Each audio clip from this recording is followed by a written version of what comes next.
Hi guys, what's going on? My name is Alan Martinez, guest hosting another edition of the Metal Shop Vlogs.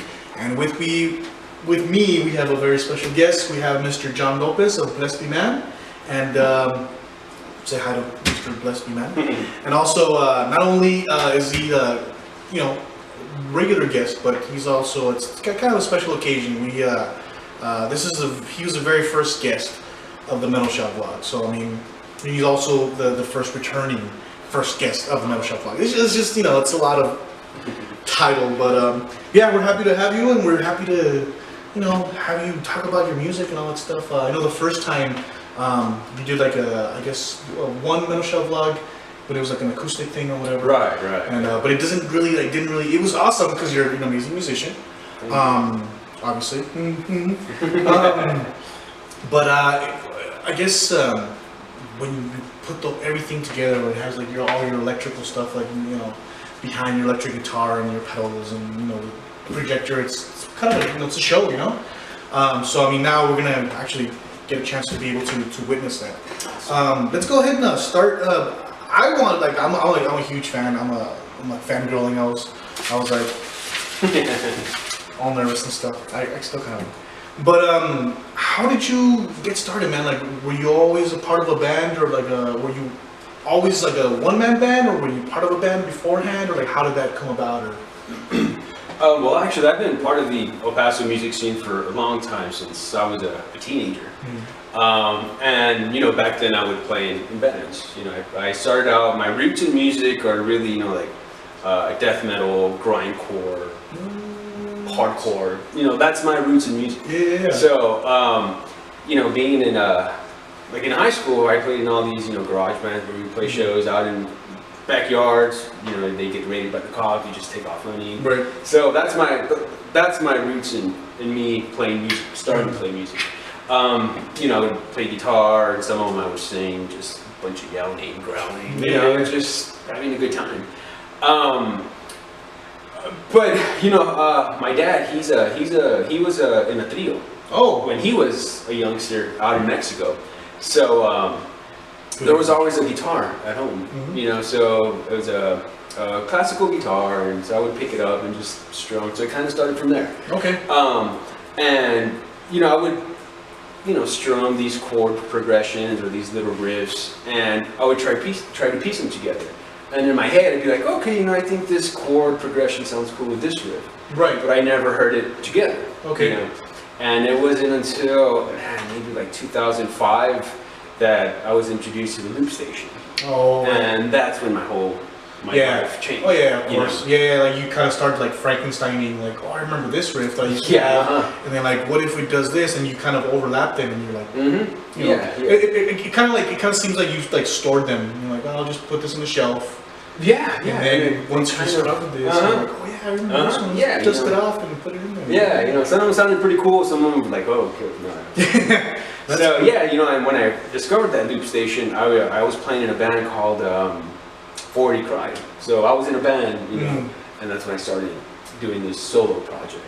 Okay, so like, how did I know it was like death metal type stuff, and then like how would that transition happen? Like, you were like, I'm sorry guys, I can't do this. I'm gonna try to do this now, or no? Actually, that band broke up, and then because the drummer left, and then we got a new drummer and we started a new band. So it was the same. It was myself, Justin on bass, and Tommy on guitar, and we got our good friend Joseph on drums, which he now plays in Devour the Unborn, and we started jamming with a new band called The Beating of His Hideous Heart. So even then, I like these names, man. I'm ready to get. I'm telling you, man, my roots are in the heavy music, and Dying Cactus.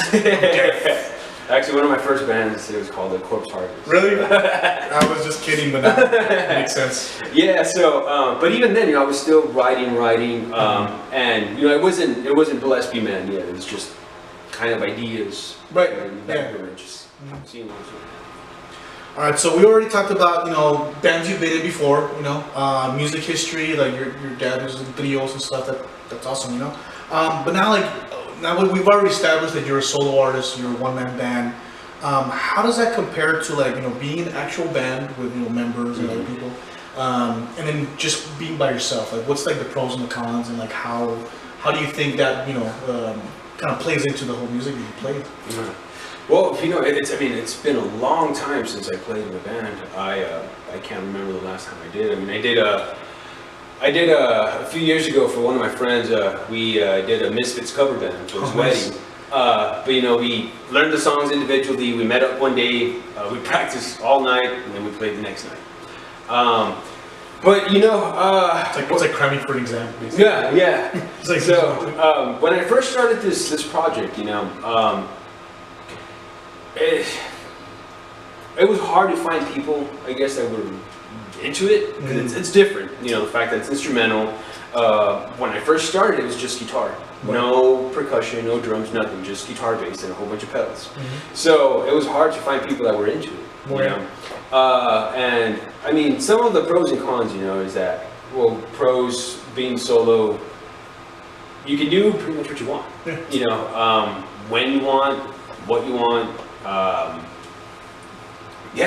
No one can tell you yes, no, it's all you. Right. But also, if you mess up, there's no one to blame but yourself. It's on you. So, or if nothing's getting done and no shows are being, booked and stuff, you're just like, it's, oh man, that Netflix binge, I shouldn't have done that. Right, yeah. It's all my fault. And when you have a band, you've got many creative minds working together, and you've got ideas bouncing off of each other. Like, oh, that's a cool riff. Well, what if we add some delay or this and that? And that's. So, actually, jumping right into the excellent segue, by the way. Basically, what you just finished saying, like, when you're in a band, you like bounce ideas off each other, you feed off each other's energy, like, what's the writing process when it comes to like being in a band? Obviously, like bouncing ideas, and how does that differ from like being a solo artist?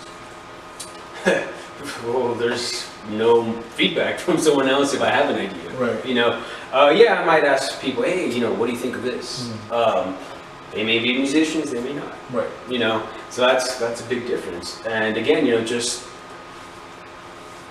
being a one-man band is just one musical mind, and being in a band with multiple. Right. And everyone has different influences, different styles, so you feed off each other. Yeah. No, see, the thing is myself, when it comes to that as well, I'm pretty sure you would agree. Like sometimes, like it falls on you, and like there's like a lot of pressure because you're just like, it's not good enough. Like it has, you have to provide basically everything. Right. And then you with actually putting in the other instruments like drums and your backing tracks and stuff, you're just like, oh, is it good enough? And you kind of have that self-doubt, but at the same time, I mean, you just have to go for things. Yeah, definitely, man. I've always have that thought, in my mind where, for one, I'm very different and unique in the El Paso music scene. For one, I'm a one-man band, where it's literally a one-man band. What you hear on tape or CD is what I do. I do the loops, the guitar, drums. So literally a one-man band. Right. Two, I'm instrumental, which that might put off a lot of people. Right. People want to be the vocals. Right. And so all those things are all those, they're always behind. I'm thinking about that. Like, should I play here? How are people going to react to this? Yeah. See, there's some venues you're just like, I don't think I should play there because this. Right. I wouldn't. You don't really fit the mold. Or exactly. Exactly. One thing when it first started, I used to do a lot of coffee shops, and because I think my music, especially back then, before I added the drums, was very mellow, and I could see myself. I could see someone like myself playing at the coffee shop, that type of environment. And once I started playing in bars and stuff, I was like, okay, this is a little different, but I'm gonna give it a shot. Yeah, you kind of have to learn to adapt to your surroundings. Right. Yeah. I'm pretty sure, like once you move from coffee shop to bars, you're just like, yeah, this kind of sounds a little empty. So I have this whole room to fill, so I need to add some drums or something. You know what I mean? I totally get that part. All right, man.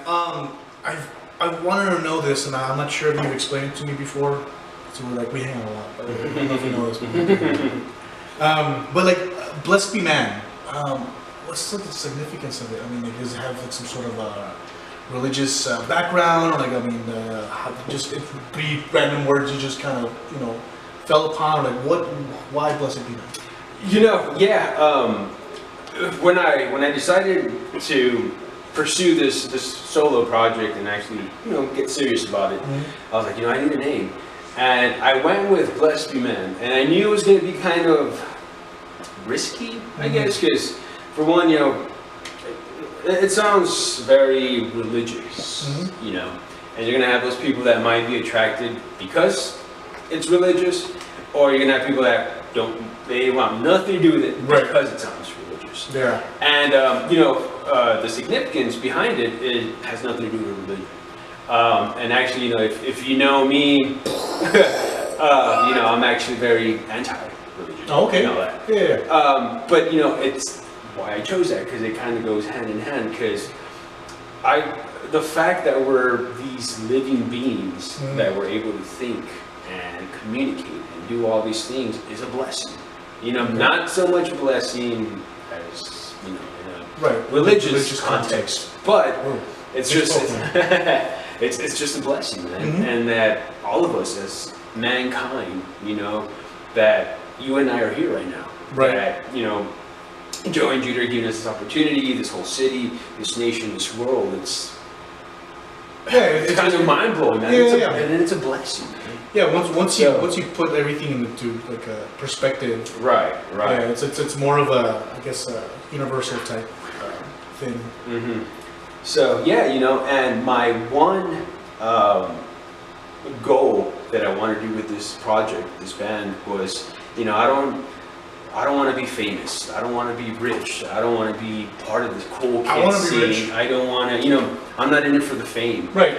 The whole reason, and it kind of goes back to the name, is I want to try to make a difference in people's lives. Right. You know, which is the main reason why I don't have lyrics. I don't have, and you know, and the records that I put out, they have song titles. Everything that I put out from now on, I'm not gonna name it. There's just one. I'm gonna have my significance, my meanings, and maybe when I play live, I'll say, yeah, you know. But if you purchase a CD, if you buy a CD, whatever, no names, because I want each individual to take that song and write their own story, their own meaning behind it. Because even through a song title, you know, they'd be like, okay, you know, well, I could see that connection. Right. And I might just throw off that process. And what I want to do again is I want to change people's lives. I want to bring a little bit of gleam of hope and peace in this fucked up world through my music. And I know that's probably a very bold and arrogant statement. Yeah, no, but I truly believe in that. So basically, you want to like kind of give like people like a blank canvas to, you know, kind of paint their own story. It's like here's the foundation, here's the music, here's the soundtrack, and you like, you know, write your own lyrics on top of it. Exactly. Here's a question. Here's a question. I'll probably do it now that I know that. But has anybody actually came back and be like, hey, Jason, I wrote lyrics to this song, or? Yeah, man. You know, and it's been awesome where people have told me, you know, this song just, it really touched me. You know, and it's great. It's great. You know, I started this band with, like I said, you know, if I can touch one person, change one person, I'm happy. Right. And I've done that multiple times. And to me, I'm just like, that to me is success. Right. I don't want to be famous. I don't want to be rich. No, man. Yeah. I help someone. And that's what I want to do with my music. Yeah. Well, I mean, music in a general sense, it's kind of, you know, it's universal. Like it's a universal language. Right. But I mean, being able to, I guess, touch with this gift that you're able to touch other people, move people, whatever that may be. Like, you know, it's like it doesn't necessarily be like, I want to make people like loving. Like sometimes, like we're pissed off, man. Sometimes we want to break shit, and like, you know, we're like pissed off because of like, you know, work or something. Right. And you write an angry song, you're like, yeah, I needed that. Yeah, you need to do that exertion. And you have on all your songs, which, you know, I have several CDs. Thank you for the support. Yeah, of course. And you've displayed basically across the board. You know, you have your songs that are just like, you know, very. I've told you before that they're very soundtracky. They're very they fit into like a movie, like a glove, man. I'm pretty sure guys, check out his, like, if you have a movie or something going on or whatever, you want to fill in some gaps in there, this guy, his music. And also along those lines, you have, you know, it's a little aggressive. I wouldn't really call it like, you know, your influences, your root influences. But I mean, they're very, you know, gritty, and you're just like, yeah, it's driven. You know what I mean? Right. So that's cool too. You know what I mean? So like, you're across the board, man. Yeah. I dig it. You know, and actually, some of the I just released a new album last week or 2 weeks ago, and I'm waiting on the shirt so I can ship all that out. You know, I'm constantly writing new music, and I have material for a new album, you know, a new record. And you're like the Prince of El Paso. El Príncipe. But you know, some of the new stuff that I'm writing is very bizarre. It's even more out there, you know. And I've played a few songs. I think you heard one of them, Lotus. Oh yeah. You know. Oh yeah. Bowie Feathers. Bowie Feathers, yeah. But some of the other stuff, you know, where I'm actually incorporating a lot of the death metal, black metal, where you can like, oh, okay, I can hear that. You know? So, and it's a lot more experimental. So I really don't know how people are gonna react to it. I don't know if I'll put it out or even play it, because it's, you know, even this song I recall, it's kind of disturbing. Man. Yeah. You know. But you kind of have to take those risks, man. Yeah, definitely. I'm sure you've had like your fan bases be like, whatever comes my way, and I'll accept it full-heartedly. You know. And I think not only because, you know, I'm one of your fans, but I would welcome it.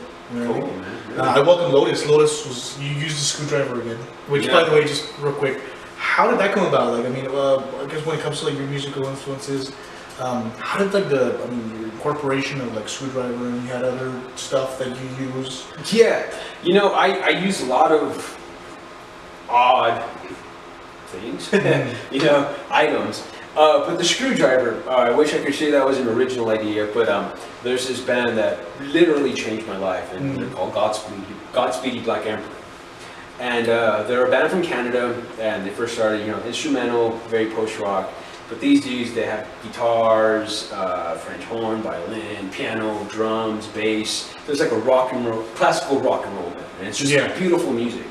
But I remember, you know, back in the day before internet, reading reviews. What's the internet? Yeah, you know, reading in magazines. You know, that's how I would find music. And saying, oh yeah, you know, they're bringing the screwdriver. I was like, what? You know, and hearing the song, I was like, I think that's what they're talking about. You know, and I just kind of a few years ago, I said, you know, I'm gonna just kind of mess around with it. And sure enough, yeah, that was the sound. So you're just like, do they strum with it? Like, what do they put the? It's yeah. No, it's just pretty much. I gotta ask you, what is the deal with the shoes, no shoes and socks, and what's going on? Yeah, I wish I could say, you know, I had some sort of like political reason or something, but no, actually the reason I take off my shoes is because my feet do a lot. Whoa. You know, not only are they, you know, just pressing on the pedals, you know, distortion, delay, whatever, but they also control the volume. And there's some songs where I say, you know, I've got the whole loop going on with the drums and everything, and the next segment or the next part or the next movement of the song is coming up where I need to lower it down. So like it's like a fade, and then it goes into the next part. And I kind of use my toe to lower it, to lower the level of the loop, one by, you know, little by little, so it can sound like a natural type fade. And if I have my shoes on or my boots or whatever, it'll just go. You go monkey grip. You have the monkey grip. Yeah. So, you know, and because I've got 2 loop stations, I just think I need the shoes off. So that's the reason why. Speaking of like your pedals, like I think you have the biggest pedal board I've seen anybody use ever. Not even just like, you know, local. Not even like, you know, I go to shows all the time, and not even like, you know, big time, you know, stadium filling people. They usually have just kind of a simple thing. But you have like, I mean, I'm pretty sure like it's how many do you know? How many pedals do you have? Like in a general sense, like. Well, I've got two pedal boards, Mm. and I think in total it's about 16 pedals that I use. Okay. And I can manage with one main pedal board. Where I can do everything. I mean, I won't be able to do everything, but I can pull it off. Right. You know. So sometimes if I got a show where I need to like set up and break down really quick, I'll just take one. But yeah, no, I think it's about 16 pedals, and you know they range from distortions. I've got a couple of different distortions, a couple delays, reverb, tremolo. I've got an acoustic simulator. What else? Compression, a booster, wah, auto wah, volume. I'm going down. What else? Yeah, go for it. An echo, another compression because I use one when I use the screwdriver, and I have another specific setting for that, and a specific setting when I use the knob. Okay. So I got two compressions, and I got a drone, and I've got a drum thing. So Okay. Which one? Here's the next question. Which one does your laundry? Yeah. No, yeah, it's great. It's the thing is like I don't think like anybody would like, even if see like I would love to like cover one of your songs, but it'd be almost impossible because like, you're the one that knows. Because even I've seen your set, and like even with one song, like you know. You're already kind of like programmed yourself right to know what goes here, and then like this, you know, you kind of like mess with this knob, and then like get your foot. There's a lot going on. Yeah. You already know like exactly what's going on, but it's all in your head though. Like, you know, I don't think anybody else would kind of figure that out. Like, I haven't been able to figure it out. But I mean, that's kind of like the beauty of it. You know? I mean, it's just kind of like it's your project, it's yours alone. You know? Right. I know you want to like share it with people. But I mean, damn it, you can't share it by like other people playing covers of your songs. It's not an easy feat to play Blessed Be Man type stuff. But another thing that you have, I guess this was maybe I think that was the very first time that you incorporated this was in your birthday show at your projector. How did that come about, and like what's the significance, and like what are the images that you usually kind of go for? And I know some of the stuff's like synced up, specifically, right? Right. How did that come about, and like Yeah, no. The first projector show was when I released Book of Psalms. That was the very first one. And when I first started this this project, that was always one of the things that I wanted with Blessed Be Man was the instrumental music and the projector. And another thing that I wanted, maybe someone's listening out there, was a cello player. Cellist. We're like, are you sure we're not separated? That's kind of go ahead. And and with the projector, again, certain songs have certain meanings behind it. So, especially when I did that CD release show, each song had a meaning. I thought that was so. It took a lot of planning, a lot of practicing. Where if I messed up, I couldn't fix it because each video was synced up with each song. Right.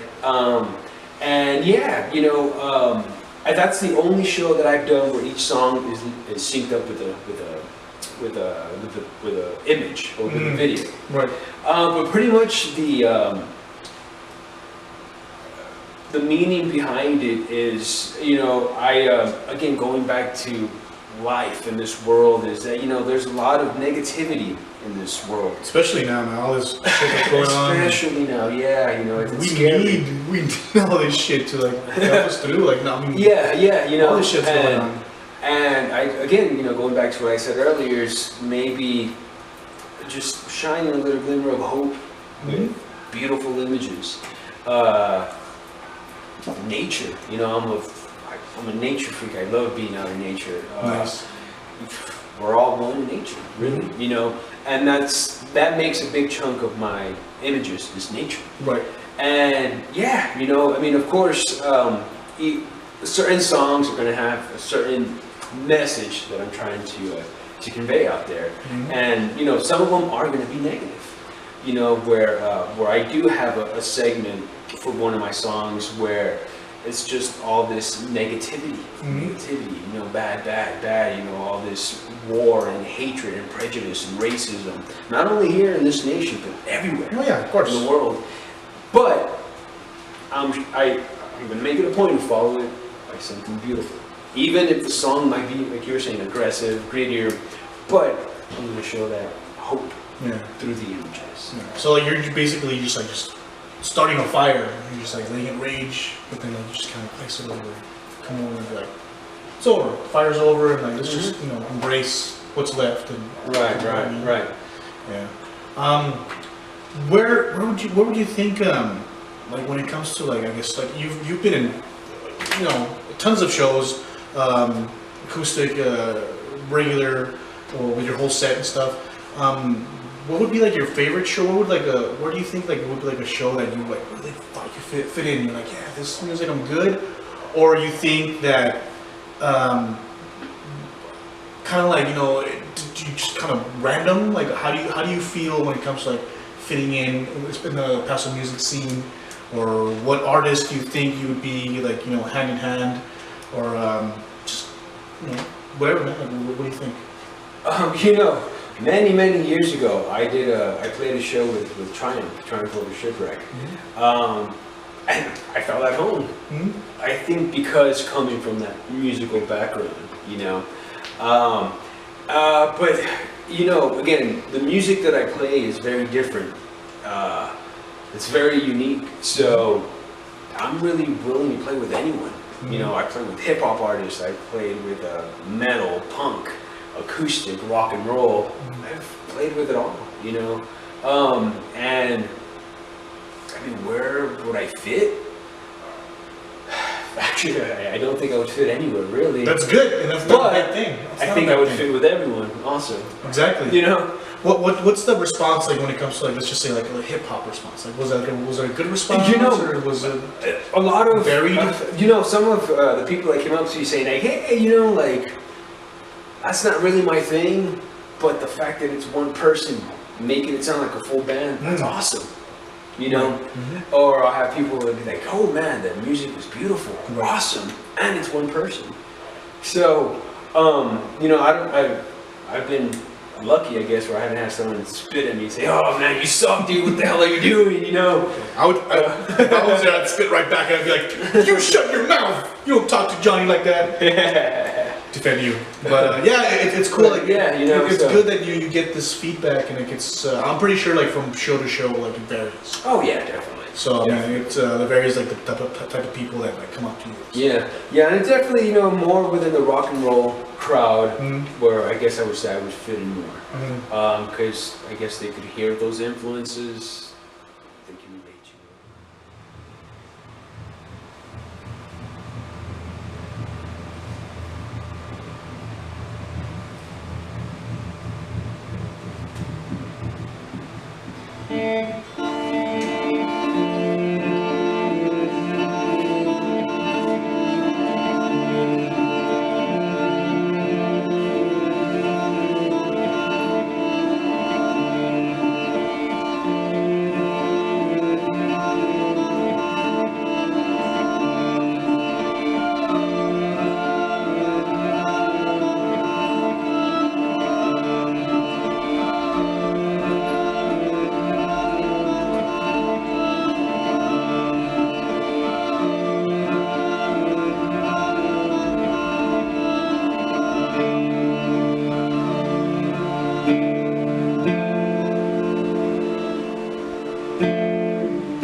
so we've gone through a lot of stuff, man. Yeah. I feel like this is an experience, and I actually like got a lot out of this. A lot of information. Who is it that along the way out of all your music career? I know you had like recordings and CDs and stuff, shows, and you just keep on going. Basically, I mean, you've been here for a while. Along the way, like who kind of like sticks out like a sore thumb? Like, who do you want to thank? When it comes like venues or people that's helped you along the way, or like anybody, man. Go ahead. Well, tell the world. I mean, definitely, when I was younger, my parents, we would practice at their house, just a bunch of yelling and blast beats, we on the weekends, practice 3, 4 in the morning, and no matter how much we sucked, both of my parents were always very supportive. That's awesome. Oh, great music. I'm sure in the back of the head, what the hell are you guys doing? But they always supported me and my friends, Yeah. So my parents, thank you guys so much. Because of them, I'm still doing it, Nice.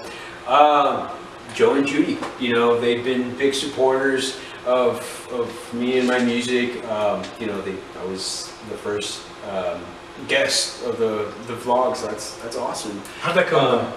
Was it I heard it was like a fluke. You're like, yeah, you want to? Yeah, so it shit up, and I was like, cool, man.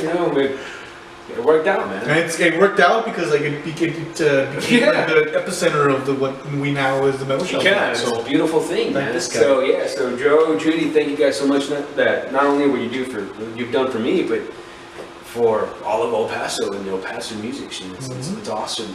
Also, a big supporter of my music, and I've known her for a very long time, has been April from Miss Machine.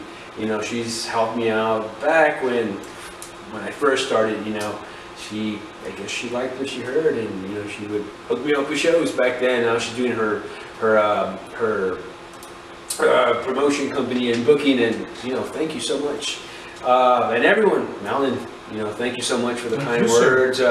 Anyone that has given me the opportunity to play your show, or anyone that's gotten a CD, shirt, CD, whatever, sticker, pin, with taking the time to talk to me after a show, thank you guys so much. What's funny? Like, I've noticed that that actually means a lot to you when people come up to you after the show, and any artist, but I mean for some reason you're enveloped in people coming up to you and like, hey man, how did, and you're a storyteller, man. It's awesome, man. I witnessed it, and I'm just like. Well, man, it's cool. It's a good feeling, No, it's beautiful, man. I mean, because they're choosing to say something, go up to a stranger and say, hey, there's something positive or negative. Yeah. But they choose to do it, and it's what are gonna be. Yeah, no, whatever, man. No, it's not. No, it's not. Yeah. Oh no, that means a lot to me. That they're taking the time to not only be there, but they're taking the time and energy to go and talk to me and say something. So yeah, man, it's a beautiful thing. Yeah, it is, and they're going to have a lot of more opportunities to be able to do that because you have quite a few shows coming up. Yeah, I got a couple of shows coming up. I have over here my notes. We got backyard sessions. I have to put that on. Of course, man. Boomtown on the 30th, right? Yes. And then what else you got? Bowie Feathers, the 3rd, August 3rd. I'll be doing an electric set. Oh, nice. Lowbrow, the 12th, doing the Coyote Blue EP release. So I'm going to support them. And August 6th. August 6th. And still, yeah. We have a mutual friend, Chris Madrid. Yeah, Chris. This is a new thing. It's a new bar. It's called And Still, and it's gonna be a lot of freaking people. Yeah, it's a big event that he's doing, and it's for a good cause. Yeah. And it's gonna Cancer benefit. Cancer benefits. Yeah. It's called Beer, Beards, and Beast.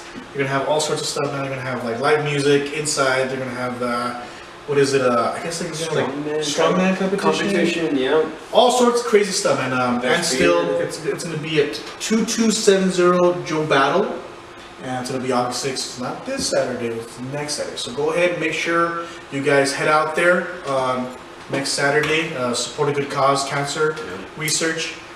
Support Mr. John Lopez over here, Blessed Be Man, and.